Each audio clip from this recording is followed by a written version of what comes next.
Paalam kasamang Kapitan ng Gawa, Ding Castillo.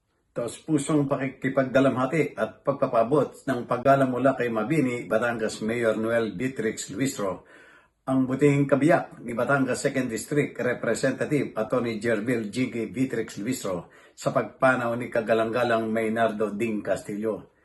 Si Kagalang-galang Castillo ay ginagalang na mamayan sa loob ng kanyang komunidad. Ang titulong KGG ay nangangahulugan ng Kapitan ng Gawa, isang Pilipino na pinarangalan na ginagamit para sa mga pinuno ng komunidad o lokal na opisyal. Siya ay naiulat na nagtapos ng kursong edukasyon na nagsilbi bilang isang guro.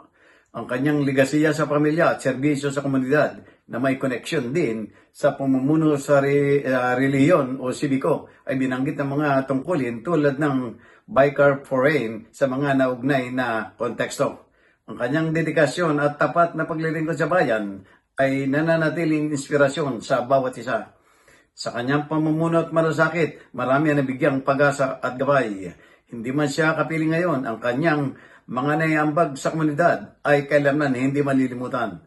Nakikiisa sa pamilya at mga mahal sa buhay ni Kagalang-galang Castillo sa panahon ito ng pagdadalamhati at naway matagpuan ang lakas at kapayapaan sa gitna ng lungkot. Maraming salamat sa iyong serbisyo at pagmamahal sa bayan. Paalam at mabuhay ang iyong alaala, sabi pa ng Alkalde. Jojo Cesar Magsumulagulat para sa journalnews.com.ph.